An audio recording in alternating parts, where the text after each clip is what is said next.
Dipersembahkan oleh, didukung oleh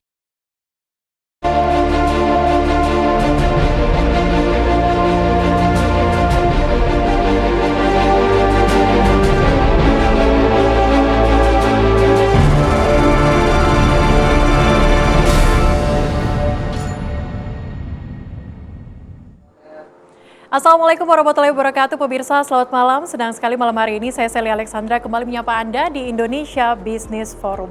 Malam hari ini kita akan bahas mengenai riset dan inovasi yang mendorong ekosistem syariah Indonesia.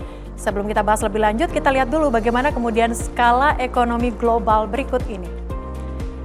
Dalam skala pasar ekonomi Islam secara global, nilai konsumsi ekonomi ini mencapai 2,43 triliun US dollar dan diprediksi pada tahun 2028 ini mencapai 3,36 triliun US dollar. Tapi bagaimana kemudian posisi Indonesia di dunia? Dan berikut kita lihat posisi Indonesia dalam ekonomi syariah dunia. Indonesia berada di nomor ketiga, di bawah Malaysia dan juga di bawah Arab Saudi dengan gap cukup dekat, kompetitif bersama dengan Arab Saudi. Bisakah nanti Indonesia berada di nomor satu? Kita lihat apa kemudian yang mendorong Indonesia berada di nomor 3 dalam ekonomi syariah global. Salah satunya Indonesia ini didorong oleh total aset keuangan syariah kita sebesar 12.561 triliun rupiah. Yang terbagi dalam aset pasar modal ini 11.124 triliun rupiah, perbankan syariah 1.029 triliun rupiah, dan juga industri keuangan non-bank syariah 409,96 triliun rupiah. Dan kita tumbuh secara tahunan atau year on year 23,2%. Sesuai dengan tema kita pada hari ini, riset dan inovasi akan mendorong ekosistem syariah.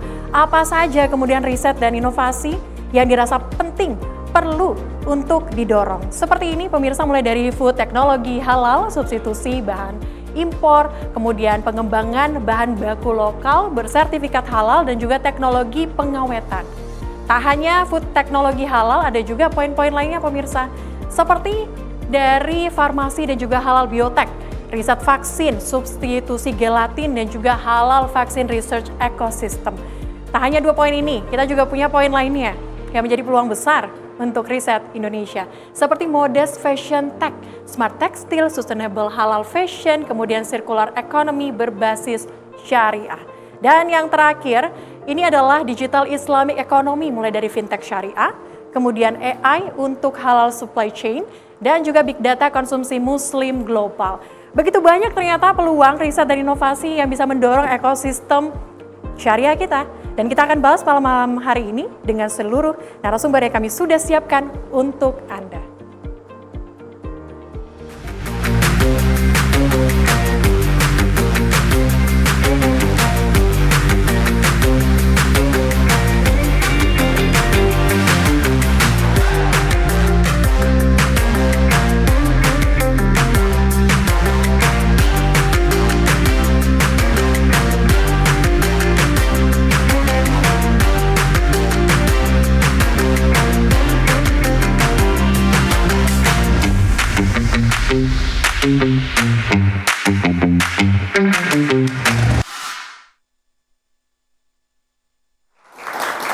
Ya pemirsa, spesial Ramadan kali ini Indonesia Business Forum kita bekerja sama dengan Ikatan Ahli Ekonomi Islam. Kita berikan tepuk tangan sekali lagi untuk kolaborasi luar biasa yang hari ini hadir di bulan suci Ramadan. Dan saya akan sapa dulu narasumber kita pada malam hari ini. Yang pertama, Profesor Kiai Haji Nasaruddin Umar, Menteri Agama Republik Indonesia, dan juga merupakan Ketua Umum IAEI. Selamat malam, Assalamualaikum Pak Menteri. Boleh mic-nya Pak Menteri?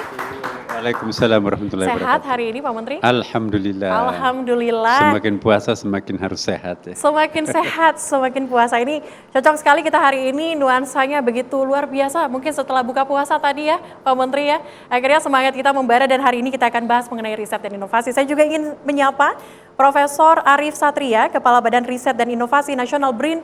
Selamat malam, Assalamualaikum. Waalaikumsalam. Sehat juga ya Prof ya hari ini? Alhamdulillah. Oke, baik.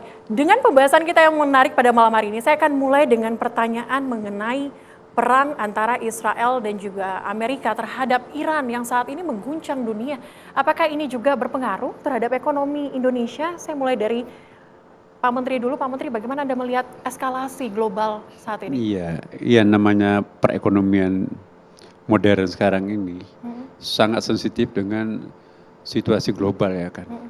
Bahkan kalau dalam teorinya ya, hentakan kupu-kupu saja yang sekecil itu bisa memberikan pengaruh sampai ratusan kilometer ya kan. Nah, apalagi kalau dalam dunia kemasyarakatan seperti sekarang ini, apa yang terjadi di kawasan bumi tertentu kan, the world is flat sekarang ini kan. Bumi makin datar, bumi makin kecil, jadi sangat riskan. Nah, apa yang terjadi dalam dunia Timur Tengah sekarang ini yang semakin mengejolak itu ya, satu poin kita sangat sedih ya, karena teman-teman kita di situ banyak yang berkiprah ya.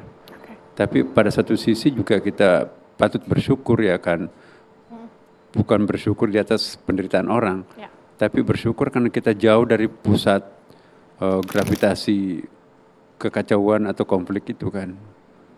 Nah, coba kita lihat semua tetangga-tetangga Israel, tetangga-tetangga pusat perang di situ, itu terdampaknya luar biasa ya. Mesir saja mendapatkan fungsi 12 juta ya. Jordan itu sampai 5 juta. Itu sama dengan satu negara itu. Nah, bagaimana memberi makan 12 juta itu? Jadi boleh jadi APBN mereka itu khusus untuk memberi makan jutaan mulut seperti itu kan. Tentu akan berpengaruh terhadap pertumbuhan ekonomi mereka. Wajar kalau Mesir itu pertumbuhannya itu sangat rendah, sekitar 1, dan minggu lalu itu inflasinya itu sudah sampai sekitar 10 ya. Nah, kita bandingkan negara kita kan, alhamdulillah kan, inflasinya 1, pertumbuhannya sekitar 5 ya.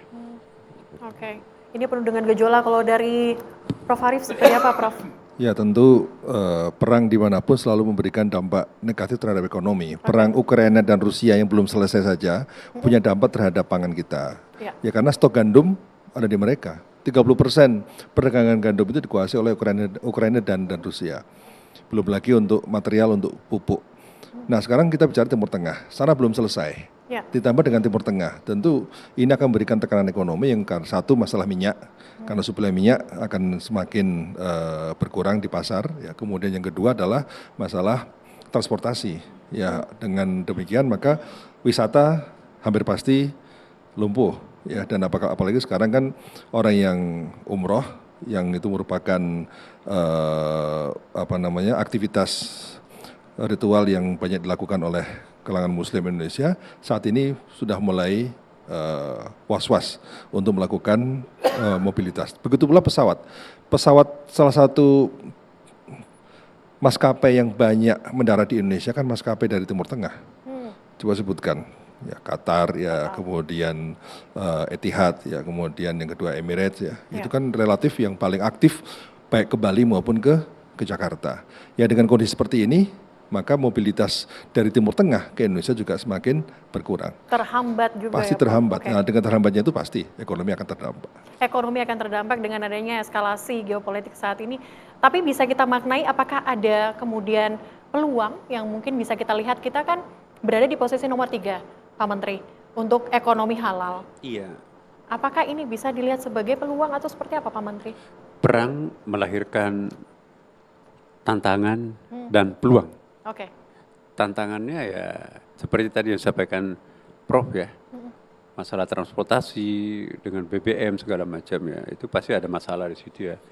Tapi peluang kita ya, ketika pasar mereka lumpuh, nah kesempatan kita di Indonesia ini punya pasar yang sangat bagus dan bisa juga berproduksi yang sangat bagus ya. Dan kita juga bisa mensuplai pasar-pasar mereka yang mungkin terhambat untuk karena adanya penghentian produksi dan sebagainya kan. Jadi dunia bisnis itu sangat tajam feelingnya untuk memanfaatkan situasi ini. Nah, tapi di atas segala-galanya bahwa situasi yang kita peroleh di atas situasi yang perang seperti ini, itu tidak akan pernah memberikan keuntungan seperti hanya kalau dalam masa-masa normal ya kan. Karena iya memang satu sisi untung, tetapi juga produktivitasnya juga bisa sangat mahal ya kan, karena terutama nanti ke harga BBM makin meningkat, itu akan berpengaruh sangat luas itu kan. Mungkin juga sampai kepada SPP anak-anak kita kan yang sekolah itu kan, karena mungkin juga gurunya harus menambahkan subsidi dan sebagainya kan. Jadi dampaknya sangat jauh. Nah, kita jangan melihat dari sudut pandang ekonomi saja, tapi juga dari sudut pandang global, masalah sosial, budaya, bahkan juga sampai kepada persoalan agama. Nah, tantangan kita sekarang ini untuk Indonesia, bagaimana memanfaatkan situasi seperti ini untuk bisa menghitung peluang, ya kan. Kita jangan meratapi sebuah persoalan, tetapi kita harus berpikir cerdas di tengah tantangan yang ada. Saya kira itu ajaran agama kita itu. Jangan meratapi sebuah penderitaan, jangan hanyut dengan sebuah kesedihan, tapi di balik itu kita tetap harus berkreasi supaya, ya itulah ajaran Islam sesungguhnya. Harus tetap berkreasi ya di tengah kondisi saat ini, tantangan yang begitu banyak. Kalau dari Prof. Ari seperti apa, Prof? Ya, ini kan ada hikmahnya, Mbak ya. Setiap peristiwa itu selalu ada nilai membuat kita ini bisa mengambil pelajaran. Yang pertama adalah kemandirian pangan. Jadi kita memang harus fokus pada kemandirian pangan kita. Tidak mungkin kita selalu bergantung pada dunia luar. Dengan arus perdagangan yang terganggu, itu akan bisa mengancam pangan kita. Oleh karena itu kita harus mandiri pangan. Kedua, kemandirian energi. Jadi kemandirian energi kita salah satunya dengan bioenergi, dengan energi baru terbarukan. Ini justru kesempatan. Selama ini kita sangat tergantung pada minyak yang bersumber dari Timur Tengah, dan kemudian kita saat ini sudah mulai berpikir tentang alternatif energi baru. Itulah riset ke arah sana harus diperkuat. Bagaimana sekarang harus kapal nelayan menggunakan inovasi yang berbasis pada solar cell. Bagaimana kita sekarang banyak mendorong mobilitas ya menggunakan baterai dan seterusnya. Jadi saya kira hikmahnya adalah ketergantungan pada minyak yang konvensional, BBM konvensional, ini bisa kita alihkan ke ini. Tapi ini kan jangka panjang. Ini kan jangka panjang, bukan jangka pendek. Tapi paling tidak ini adalah justru hikmahnya itu, membangun kesadaran kita, kemandirian energi, kemandirian pangan, sesuatu yang harus kita wujudkan. Kemandirian kita harus digenjot untuk melihat saat ini begitu banyak tantangan, eskalasi geopolitik yang tak habis-habisnya. Apalagi ketika Trump memimpin sebagai presiden Amerika. Tapi yang menjadi pertanyaan saya begini, Pak Menteri dan juga Prof. Arief, kalau kita lihat kita berada di nomor 3. Sebenarnya apa sih yang menjadi keunggulan Indonesia sehingga kita berada di nomor 3 selain kita juga penduduk umat muslimnya nomor 1 di dunia? Dari Pak Menteri bagaimana Pak Menteri melihatnya? Iya, mestinya harus nomor 1 dong ya. Iya, harusnya karena nomor 1. Karena kita kan populasi yang tertinggi ya. Tetapi kita bersyukur ya kalau kita lihat hitungan waktu untuk naik menjadi nomor 3, itu kan kita tidak memerlukan waktu yang sangat panjang. Ya kalau dibandingkan dengan negara-negara yang lain ya kan. Kita ada akselerasi masa waktu ini yang sangat signifikan ya, kita perlu syukuri. Dan saya bahkan melihat beberapa produk-produk kita yang sampai seperti busana muslim. Dulu kita urutannya sangat di bawah ya. Dalam tempo yang sangat singkat kita sekarang bisa merajai lah, kita nomor 1 kan. Pariwisata muslim juga kita belum bergeliat loh. Masih banyak hal yang belum kita lakukan, masih banyak napas yang cadangan yang bisa kita lakukan ini ya. Tapi kita sudah masuk pada urutan kedua. Nah jadi banyak sekali tantangan dan peluang yang kita bisa capai dalam waktu dekat ini.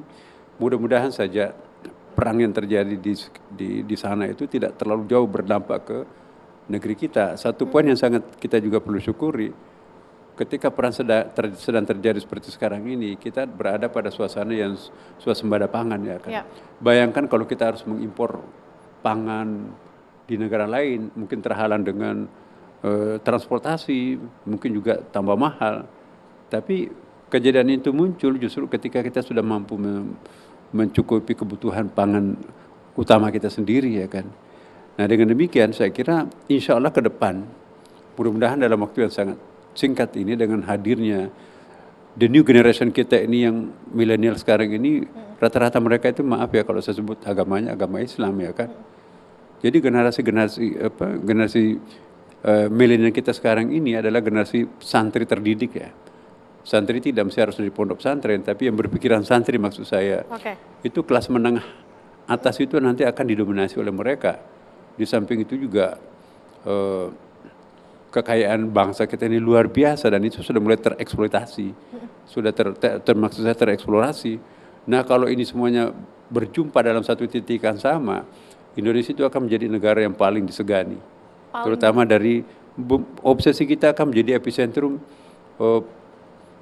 perkembangan syariah, ekonomi syariah akan datang tuh. Oke, tapi kalau Pak Menteri melihat nomor satu kan Malaysia, padahal mungkin kalau kita bandingkan dengan penduduk ataupun mayoritas umat muslim, kita harusnya unggul. Tapi kalau dari Pak Menteri melihatnya apa kemudian yang menjadi niche, menjadi keunggulan dari Malaysia sehingga kita itu bisa dikalahkan oleh Malaysia untuk segi pertama ekonomi masalah syariah. literasi keuangan syariah kita ya. Literasi keuangan syariah kita itu masih sangat rendah kalau kita pakai angka-angka global ya kan. Kita itu bandingkan dengan Malaysia itu. Malaysia itu sudah 66,46% literasi syariahnya itu. Kita itu baru sampai ke 43, jadi bayangkan perbandingannya itu sekitar 23% ya kan. Ya. Tapi dalam tempo singkat ini kita sangat yakin bahwa Indonesia itu akan jauh melejit ya. Karena bukan saja karena populasinya bertambah begitu banyak, tapi jenjang pendidikan. Kita lihat sekarang ini ada kurang lebih 1.000 program studi tentang ekonomi syariah sekarang ini. Dan itu sudah mulai panen alumni. Kalau dulu memang sama sekali sangat-sangat minim. Itu kira-kira 5 tahun yang lalu, itu masih bisa dihitung jari itu program-program ekonomi syariah itu. Tapi sekarang ini ramai-ramai baik perguruan tinggi di bawah Kementerian Agama maupun di bawah Kementerian Ristekdikti itu membuat program studi ini.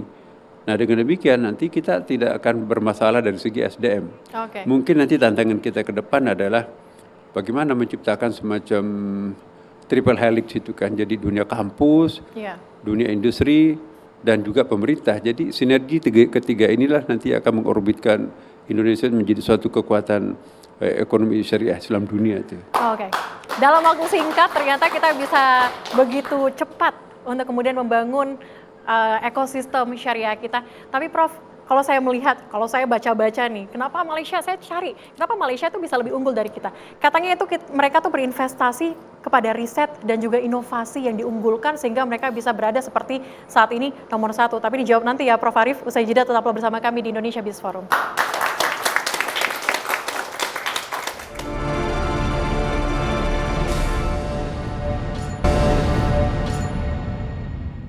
Anda kembali di Indonesia Business Forum, pemirsa. Saya lanjut ke Prof Arief. Prof Arief, bagaimana Anda melihatnya? Apakah memang berinvestasi terhadap riset dan juga inovasi itu salah satu niche ataupun mendorong ekonomi syariah Malaysia itu jadi lebih tinggi? Ya memang itu kan bagian dari ekosistem ekonomi syariah yang memang dibangun sejak dulu oleh Malaysia. Malaysia itu punya start lebih awal, satu ya. Kemudian yang kedua, salah satu ekosistem yang penting adalah bagaimana mereka juga sudah memiliki pasar modal syariah. Memang di sektor keuangan luar biasa, termasuk inovasi-inovasi produk keuangan. Memang mereka lebih dulu daripada kita. Begitu pula untuk literasi yang tadi disampaikan oleh Pak Menteri Agama. Nah, salah satu poin penting adalah terkait dengan soal pendidikan dan riset. Memang pendidikan ekonomi syariah di Malaysia juga lebih dulu daripada di Indonesia. Indonesia kan baru mulai kira-kira 15 tahun lalu, Pak Menteri ya. 15 tahun lalu mulai marak di Indonesia itu. Sementara di Malaysia sudah jauh lebih dulu daripada kita. Memang itulah yang bisa kemudian membangun literasi di sana lebih tinggi daripada di kita. Dan kemudian ditambah dengan riset, termasuk bagaimana ekosistem untuk riset untuk produk-produk halal. Meskipun Indonesia sekarang juga sudah mulai berkembang dan kontribusi terhadap ekspor nasional juga tinggi karena ekspor produk halal kita di dunia ini kan kurang lebih sekitar 41 miliar US dollar ya. Paling tinggi apa? Food, makanan minuman. Kedua, fashion ya. Fashion halal itu termasuk yang nomor 2 ya, sekitar 6 miliar US dollar. Kemudian baru yang ketiga, yang keempat itu berkaitan dengan soal farmasi ya dan lain-lainnya. Nah, sehingga surplus perdagangan kita, produk halal kita kan kurang lebih sekitar 29 miliar US dollar. Jadi sebenarnya ini meskipun kita belum maksimal, kontribusi terhadap ekonomi kita sudah lumayan lah.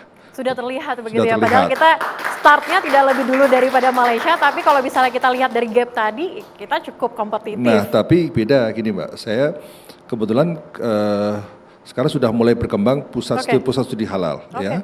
Kemudian di IPB sendiri sekarang sudah dibangun pusat inkubator bisnis halal.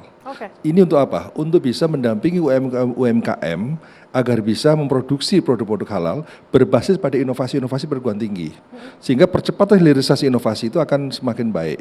Nah, kita harapkan dengan inkubator bisnis halal ini, maka akan semakin banyak UMKM yang mampu memproduksi produk halal untuk kebutuhan pasar global maupun pasar domestik.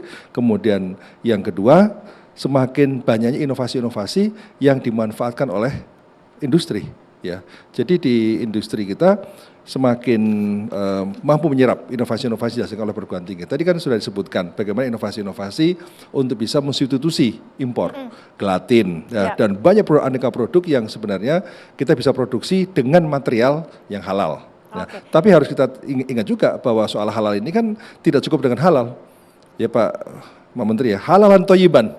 Nah, toyiban itu kan soal food safety, keamanan pangan, soal estetika dan sebagainya. Jadi memang konsep halalan toyiban ini yang ke depan di ekonomi tidak cukup halal, tapi halal dan toyib, aman, baik, ya dan enak dan sebagainya. Oke, baik. Tapi Pak Menteri melihat saat ini pertumbuhan ekonomi kita, apakah memang pertumbuhan ekonomi berbasis nilai itu menjadi penting sekali untuk kita kuatkan sebagai negara mayoritas? Oh iya, sangat penting. Bayangkan kalau ekonomi ini tanpa nilai. Ya. Itu bisa jadi apa itu? Bisa melahirkan banyak monster itu. Oke, apa keunggulannya kalau punya berbasis nilai itu Pak? Iya, yang kaya semakin kaya tanpa ada perkemanusiaan terhadap si miskin.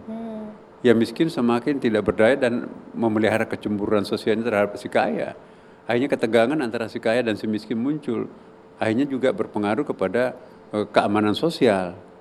Nah, ini tidak boleh terjadi. Maka itu justru indahnya Indonesia di sini ini. Dan kita mengembangkan perekonomian syariah ini betul-betul sangat paralel dengan falsafah negara Pancasila kita kan. Ya. Jadi ini salah satu keunggulan kita. Ide dasar atau filosofi dari ekonomi syariah itu tidak bertentangan dengan Pancasila. Ini sangat penting nih. Apa jadinya kalau sistem syariah itu nanti bertentangan dengan ideologi bangsa, itu pasti akan ada hambatan-hambatan konseptual kan. Ini kan enggak. Nah, dengan demikian kita lihat program pemerintah kita semenjak sebelumnya, apalagi sekarang ini kan, program hilirisasi itu kalau kita bicara tentang hilirisasi, apalagi UMKM sekarang ini yang semakin menggeliat itu pasti akan berkontribusi terhadap lahirnya pebisnis-pebisnis baru akan datang dari kalangan Muslim. Ditambah lagi dengan kreasi-kreasi inovasi dari anak-anak muda kita yang sangat cerdas ini. Coba kita lihat yang tadi silakan Pak Prof itu tentang thayyibah ya, halalan itu memang ada substansinya halal, tapi kita kalah kemasan. Sekarang kita lihat kemasan di Indonesia itu bukan main itu ya. Semua serba luxury kita lihat. Ya, jadi itu juga bagian daripada thayyibah itu sendiri kan. Mungkin ada enak dimakan ya kan. Rasanya juga vitaminnya mungkin bagus, bergizi, tapi kemasannya itu ya bungkusan-bungkusan murahan gitu kan. Hanya nggak ada daya tarik tersendiri kan, itu kan tidak termasuk kategori thayyibah. Coba kalau substansinya bagus, kualitasnya bagus, kemasannya juga sangat indah, bukan main itu, bisa menggiurkan pasar itu kan. Oke. Nah, silakan. Jadi memang soal nilai tadi ya, dalam konteks teori sekarang ini sudah berkembang teori tentang gift economy. Gift economy. Okay. Gift economy itu bahwa memberi itu investasi, bukan cost. Dulu kan dalam ekonomi konvensional, kalau kita memberi itu cost, sedekah itu cost, bukan investasi. Nah sekarang sudah mulai berkembang di teori-teori ekonomi, gift economy sekarang menjadi satu acuan yang banyak dikembangkan. Kemudian kedua, ekonomi-ekonomi yang berkembang di Indonesia juga yang ada di grassroots ya, value itu sudah mulai berkembang, sudah lama. Misalnya gini Mbak, saya mau jual batik, dan saya jual batik kepada Pak Menteri. Saya kenal, rumahnya dekat, tapi saya menjual melalui Mbak Celia. Saya nanya sama ibu saya, Bu, kenapa? Ibu kan tinggal jual langsung dekat, kenapa harus melalui orang, perantara? Jawabannya apa? Kalau kita menjual langsung, bagaimana soal pendidikan anak-anaknya, bagaimana soal ekonominya, justru kita ini harus berbagi. Nah jadi konsep berkah itu kan value.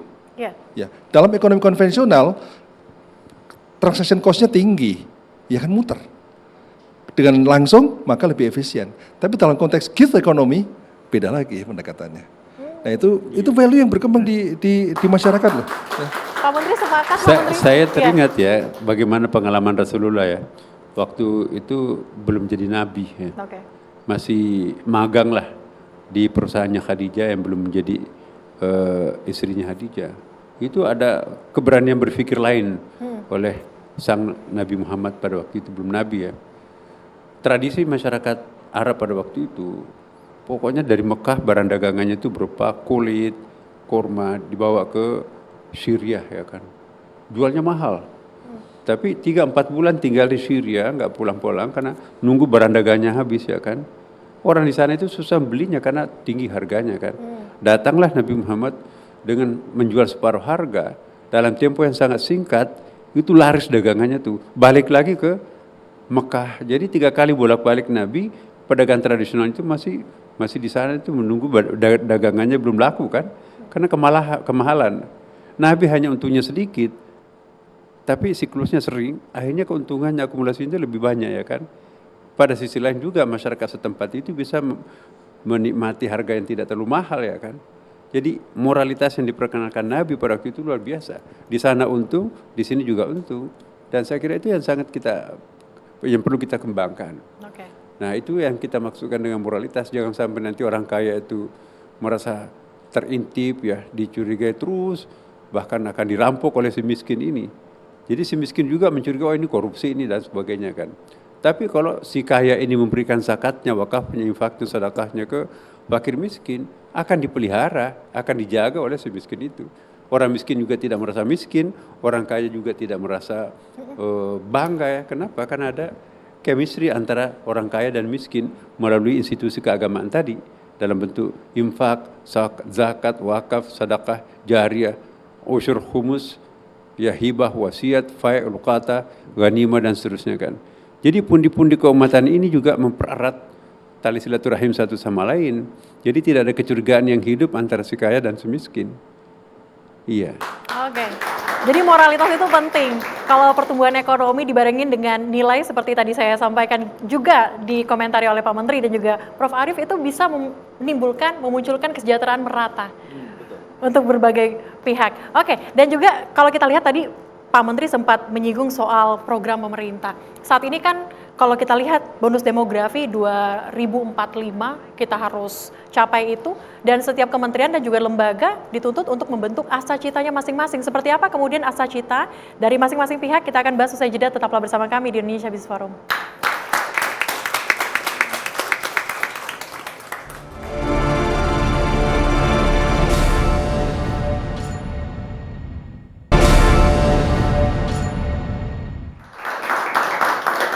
Ya, pemirsa, Anda kembali bersama dengan kami di Indonesia Business Forum untuk memajukan riset, inovasi, dan juga kalau kita lihat saat ini bagaimana mendorong ekonomi syariah dalam negeri. Tentu saja ini berkaitan dengan program dari pemerintah yang saat ini kemudian diterjemahkan dalam Asa Cita. Bagaimana kemudian Asa Cita dari Kementerian Agama dan juga Asa Cita diterjemahkan oleh BRIN. Saya akan ke Pak Menteri dulu. Pak Menteri, Asa Cita di Kementerian Agama seperti apa saat ini? Iya, Asa Cita itu kan 8 program unggulan Bapak Presiden. Kami artikulasikan, terjemahkan menjadi Asta Protas. Jadi 8 program prioritas Kementerian Agama. Satu diantaranya itu adalah penguatan ekonomi umat. Ya, di samping itu juga masalah toleransi, ya, kerukunan antar umat beragama, kemudian pemberdayaan rumah ibadah, ditambah lagi dengan penguatan pendidikan keagamaan. Nah ini betul-betul kita sangat berpacu dengan waktu ya. Nah kita akhirnya kita ada prioritas-prioritas tertentu untuk mendukung gagasan-gagasan Bapak Presiden ya. Antara lain, pertama kita ciptakan model kerukunan yang sejati di Indonesia ini. Karena tidak ada perekonomian yang bagus yang bisa tumbuh di atas masyarakat yang berkonflik. Ya. Jadi itu yang paling basic itu ya. Bagaimana menciptakan masyarakat yang egaliter satu sisi, tapi juga tidak vakum, ada dinamika di situ, dinamis, stabil, dan toleransi. Itu yang kita wujudkan sekarang. Alhamdulillah kita berada pada posisi puncak sekarang ini. Sepanjang Indonesia merdeka kita berada pada puncak kerukunan sekarang ini. Itu sekitar 80%. Dan ini nyaris tahun 2025 itu enggak ada ketegangan yang sangat berarti di tanah air kita. Jadi itu faktor yang sangat kondusif untuk memungkinkan perekonomian kita itu maju ya. Yang kedua juga moderasi umat beragama. Jadi jangan terlalu terpaku dengan suatu mazhab tertentu yang apalagi tidak mau membuka diri terhadap perkembangan masyarakat yang modern sekarang ini. Maka itu kita ada semacam literasi syariah yang sangat signifikan. Fakultas-fakultas syariah, terutama fakultas yang membidangi fikih muamalah ya. Nah kita juga berikan semacam suntikan kurikulum baru ya, supaya nanti vocab antara fakultas syariah dengan fakultas ekonomi itu terjadi persambungan. Nah selama ini kan vocabnya muamalah lain, vocabnya fakultas ekonomi juga lain. Akhirnya kalau duduk bareng di situ dalam satu media itu nggak bisa memecahkan satu persoalan. Makanya itu persamaan wawasan dan kurikulum ini kita sedang lakukan. Di samping itu juga mulai dari pondok pesantren. Ya, kita mulai menggarap pondok pesantren, inkubasi pondok pesantren seperti yang disampaikan tadi oleh Prof ya. Kita kerjasama dengan Bank Indonesia misalnya dan lembaga-lembaga keuangan syariah, kerjasama dengan sektor industri untuk memberikan penguatan-penguatan wawasan terhadap pondok pesantren dan madrasah. Karena pondok pesantren kan 39.000 ya. Bahkan pesantren yang kecil-kecil itu dijumlahkan semuanya ada 42.000 pondok pesantren di Indonesia. Dengan total stakeholders itu sekitar 12 juta orang, jadi bukan jumlah yang sedikit. Nah, ada satu tradisi pondok pesantren yang bisa memberikan dukungan terhadap pengembangan ekonomi syariah, itu adalah pertama tentu saja kejujuran ya kan. Yang kedua juga keteladanan, yang ketiga adalah kekuatan spiritnya. Mungkin mereka itu terbiasa hidup mandiri dari kecil ya, sehingga ketika mereka mendapatkan peluang untuk masuk di sektor industri, mereka itu banyak berprestasi. Jangankan di sektor industri, madrasah yang masuk di tempatnya Pak Prof Arif ketika menjadi rektor itu tidak sedikit di antara pesantren itu menjadi sarjana teladan ya kan. Pada satu sisi dia hafal Quran, tapi sisi lain dia juga menjadi sarjana teladan di Fakultas Eksakta ya kan.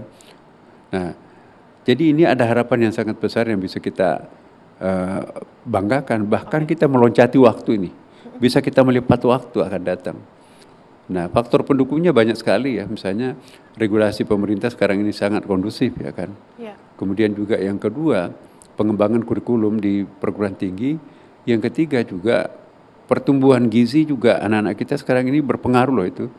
Statistik kami membuktikan bahwa anak-anak madrasah yang hidup dalam tataran ekonomi yang lebih bagus, itu IQ-nya juga itu lebih cepat menghafal Al-Quran tuh ya. Dulu kita menghafal Al-Quran 3 tahun ya kan. Anak-anak kita itu ada 8 bulan, ada 7 bulan sudah hafal Quran. Dan kata teman-teman dari kedokteran itu juga berpengaruh kuat. Gizi itu juga sangat berpengaruh, apalagi dengan adanya makanan gizi gratis, ya kemudian juga prioritas pemerintah di sektor hilirisasi, kemudian ada koperasi Garuda, kemudian ada sekolah rakyat, ada sekolah Garuda. Banyak sekali yang gratis dalam masyarakat kita sekarang ini kan. Jadi kondisi seperti ini akan memberikan nilai tambah terhadap pengembangan generasi muda akan datang. Jadi kalau mungkin perlu waktu 3 tahun yang lalu, nah kita mungkin anak muda kita nanti akan datang hanya cukup waktu 1 tahun untuk mencapai 2-3 tahun yang dicapai oleh generasi sebelumnya kan. Percepatan yang dilakukan oleh masing-masing kementerian dan juga pemerintah saat ini, khususnya dari Kementerian Agama. Kalau dari BRIN bagaimana menerjemahkan asa cita dari Presiden Prabowo Subianto? Ya, asa cita keempat itu kan pembangunan manusia, sains dan teknologi. Nah, pembangunan manusia itu kita punya harapan besar karena bonus demografi puncaknya 2030 ya. Dan itu kita akan bisa lebih optimis terhadap masa depan. Cina itu bonus demografi pada tahun 82. Pada saat pendapatan per kapitanya kurang dari 500 US dollar per kapita, jauh di bawah kita. Korea Selatan bonus demografi itu pada tahun 87. Pada saat pendapatan per kapita kurang dari 4.000 US dollar per kapita, seperti kita 10 tahun lalu. Indonesia 2030. Nah ini dengan bonus demografi ini kita perlu belajar dari negara-negara yang berhasil. Korea berhasil, Jepang berhasil. Tapi banyak negara yang gagal. Kenapa berhasil? Karena investasi di bidang SDM menjadi penting, menjadi didorong. Nah, investasi dalam bidang apa? Kesehatan, gizi, pendidikan, ya, dan kemudian juga dalam hal inovasi. Ya. Nah, karena itu, menurut saya momentum inilah yang benar-benar harus digenjot. Makanya saya melihat MBG ini salah satu pintu masuk ya sebagai program intervensi untuk mengatasi kemiskinan. Karena salah satu kemiskinan itu, rantai kemiskinan itu tidak semata-mata karena modal, karena uang, karena tabungan, tapi juga karena kekurangan gizi. Karena kekurangan gizi akan menurunkan produktivitas. Menurunkan produktivitas akan menurunkan pendapatan. Menurunkan pendapatan akan menurunkan tabungan. Menurunkan tabungan, menurunkan investasi. Akan terus itu. Itu lingkaran kemiskinan berbasis pada gizi. Nah, oleh karena itu intervensi gizi saya kira harus. Kemudian kedua, investasi dalam pendidikan. Nah, satu masalah gini Mbak. Angka partisipasi kasar pendidikan tinggi kita kan sekitar 33% lah katakan, 32 sampai 33%. Artinya anak-anak yang berada di usia harusnya mahasiswa, yang masuk kampus itu hanya sekitar 33%. Artinya ada 67% orang-orang seusia itu nggak bisa masuk perguruan tinggi. Ya, nah, karena kalau kendala biaya dan sebagainya. Macam-macam. Oke. Jadi gini, kalau kita lihat, kalau kita bikin tabel grafik ini ada kuadran ya, sumbu X, sumbu Y. Sumbu X itu adalah tingkat ekonomi, sumbu Y prestasi akademis. Ada orang yang pintar, ekonominya rendah. Nah, ini banyak investasi di situ, banyak program beasiswa, KIP dan sebagainya. Ada lagi yang pintar, ekonominya bagus, kaya, pintar kaya, itu nggak masalah. Ada lagi kaya tapi kurang pintar, masih mending, masih punya duit. Yang menjadi masalah adalah sudah nggak kaya, nggak pintar. Nah, ini yang menjadi masalah yang harus diselesaikan.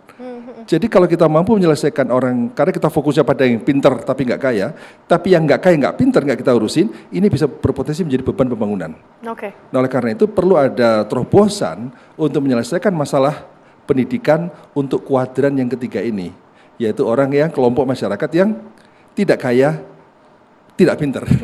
Ini perlu ada terobosan-terobosan khusus. Supaya seperti apa rekomendasi dari BRIN? Salah satunya adalah misalnya mengadakan akademi komunitas. Pendidikan vokasi ini menjadi solusi.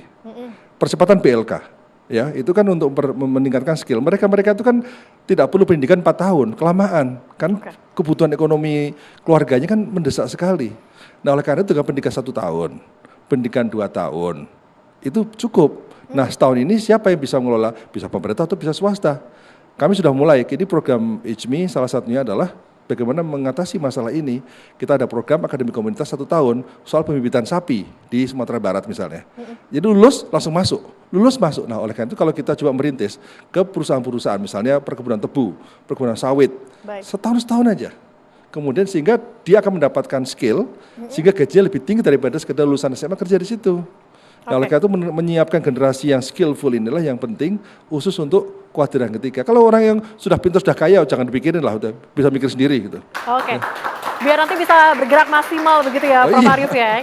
Tapi hari ini karena kita spesial ada kolaborasi bersama dengan Ikatan Ahli Ekonomi Islam, kita juga akan memberikan kesempatan untuk anggota dari IAEI langsung bertanya kepada Prof. Arief dan juga Pak Menteri. Dan saya akan persilakan ada 2 orang, mulai dari siapa namanya? Lukyan Tamani. Terima kasih atas kesempatan. Pak Menteri dan Prof. Arief, pertanyaan saya tentang AI. Saya ingin menanyakan 2 hal tentang AI ini. Yang pertama, kalau kita lihat sekarang ini, kita sudah menggunakan AI banyak sekali dalam banyak kesempatan. Peneliti seperti kami hampir setiap hari menggunakan AI untuk konsultasi, untuk merumuskan research question, satu malah untuk menganalisis model gitu. Nah, bagaimana kita memastikan SDM kita, Pak Menteri, baik kita di IAI, SDM anak didik kita di kampus, atau kita sendiri sebagai peneliti bisa memanfaatkan AI ini dengan baik. Bukan nanti malah, kalau kita lihat sekarang ada beberapa pekerjaan kerah putih yang hilang karena AI. Jadi jangan sampai kita menjadi korban AI. Itu yang pertama. Yang kedua, etika. Kalau kita lihat AI ini sudah masuk atau dilatih di Amerika Serikat atau di China dengan mungkin language learning models yang barangkali etikanya malah nggak ada sama sekali.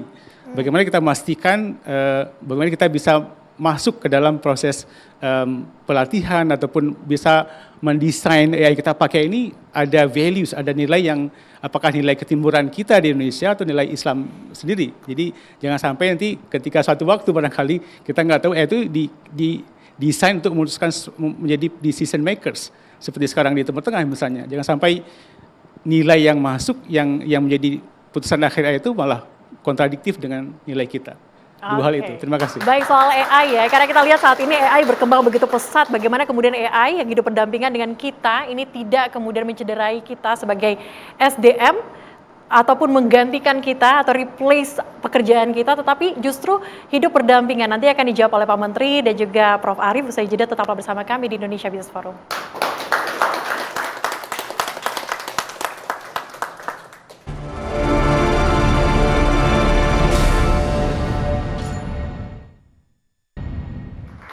kembali bersama dengan kami di Indonesia Business Forum. Langsung saja saya akan ke Prof. Arief. Prof. Arief, bagaimana kemudian kita memanfaatkan AI agar tidak menggantikan SDM kita di bonus demografi nanti, dan juga bagaimana kemudian AI ini memastikan tetap beretika, berbasis etika?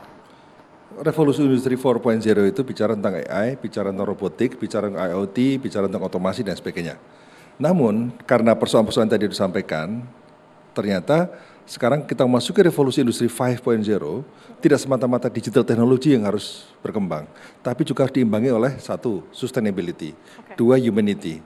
Dalam humanity itu aspek etik menjadi penting. Oleh karena itu sekarang banyak perusahaan-perusahaan digital, perusahaan-perusahaan multinasional yang selama ini banyak mengembangkan aspek digital AI dan sebagainya sudah mulai merekrut ahli psikologi, ahli sosiologi, ya, dan lain sebagainya. Supaya apa? Supaya mengimbangi.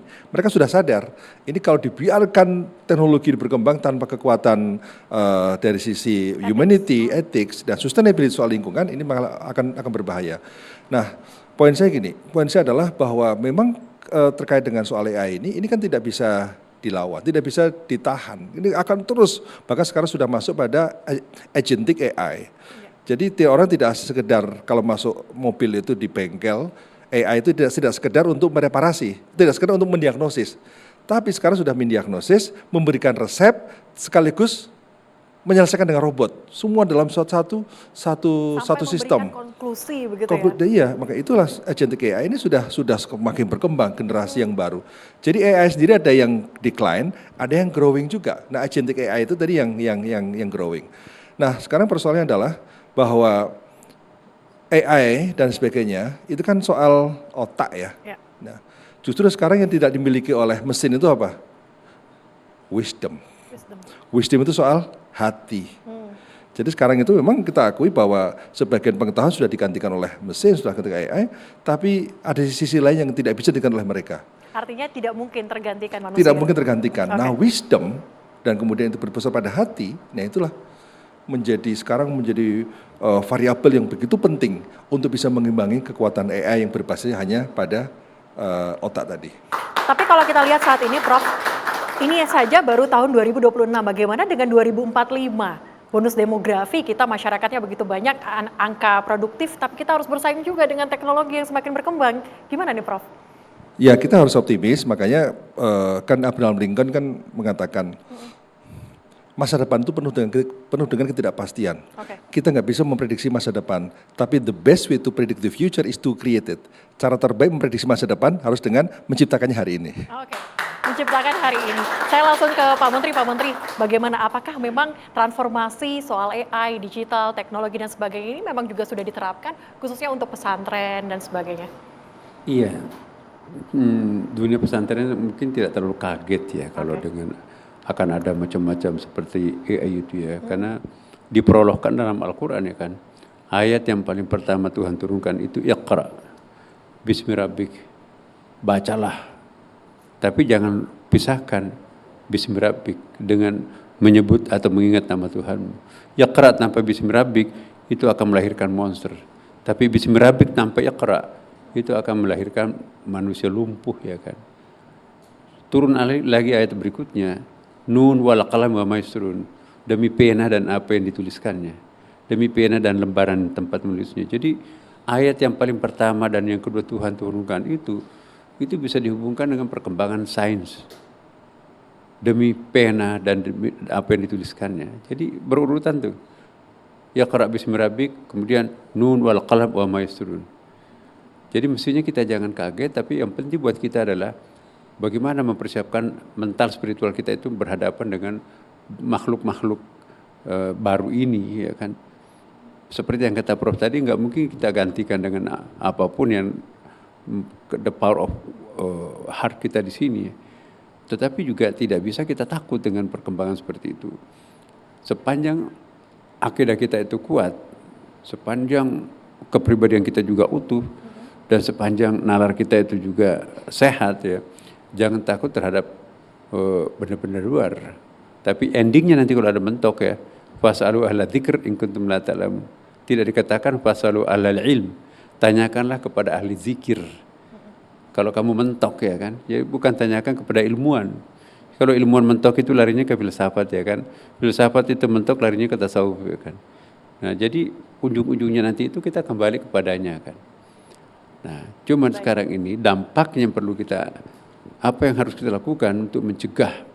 Saya kira Indonesia ini belum punya suatu sikap yang sangat tegas. Misalnya kita lihat di Jepang ya, ada kebijakan tidak boleh menggunakan, anak-anak umur sekian tidak boleh menggunakan yang handphone yang canggih ya. Di Australia juga, Iran itu nggak boleh pakai parabol kecuali diplomat ya. Kemudian regulasi Cina banyak sekali itu kan. Bahkan di Amerika juga sedang berwacana sekarang, Eropa beberapa negara kan, betapa perlunya memberikan pembatasan penggunaan super IT kepada anak-anak di bawah umur. Baik Pak Menteri. Oke, luar biasa sekali ternyata dialog kita pada kali ini. Terima kasih juga kepada Ikatan Ahli Ekonomi Islam. Terima kasih kepada Pak Menteri sebagai Ketua Umum IAEI. Dan juga terima kasih Kepala BRIN, Prof. Arief, dan juga semua yang hadir pada kesempatan kali ini. Luar biasa. Ternyata dari dialog kita kali ini bahwa riset dan inovasi itu bisa mendorong ekosistem syariah kita. Nanti kita tunggu bagaimana kemudian ekosistem syariah kita bisa naik menjadi nomor 1. Saya Stella Alexandra, terima kasih. Sampai jumpa.